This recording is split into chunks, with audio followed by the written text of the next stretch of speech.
Hi, my name is Ariana Snyder, and this is my friend Hannah. Today I'm going to demonstrate the correct way to do the figure 8 method on a hand for my kinesiology 220 class. Hannah will be playing the victim in this scenario. First, you're going to want to walk up to the victim and introduce yourself and let them know you're first aid certified. It may look something like this. Hi, my name is Ariana Snyder, and I'm first aid certified. Do you need any help? Yeah, there's a cut on my arm. After seeing the cut, I'm going to wash my hands and put gloves on. This helps prevent contamination and spread of disease. You're going to want to use soap and water, but for this demonstration, I am using hand sanitizer.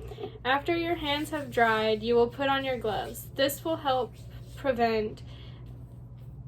keep blood off of your skin, and this will really help with preventing the spread of disease and contamination to the victim's wound and yourself. Once you have your gloves on, you can take a closer look at the wound. Okay, it looks like it's just a clear cut. No arteries were cut, so we're just going to clean it and bandage it up. Normally, you're going to want to use soap and water. But for this demonstration, again, we're going to use hand sanitizer. You're just going to clean the wound, and then you're going to take a sterile dressing and you're going to place it on the wound and hold it so that it will keep pressure to help stop the bleeding. Once the bleeding has stopped, you're going to take the gauze roller bandage to help keep the dressing in place. You will want to wrap the bandage twice over to keep the gauze in place.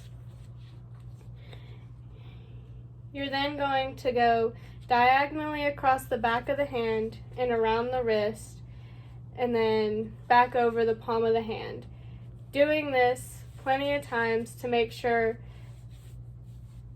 the dressing is completely covered.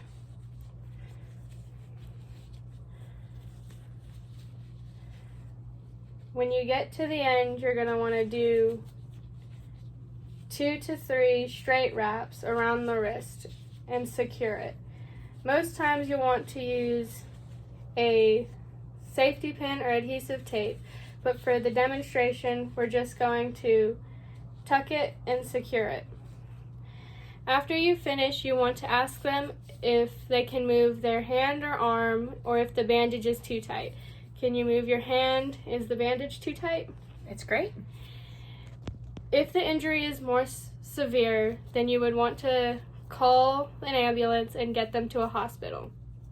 Once you've done that, you want to properly remove your gloves. You will first pinch the outside of one of the gloves at the wrist and pull off, making sure not to touch the outside. You will ball up this glove and making sure not to touch the outside. You will ball up this glove in your hand that is gloved.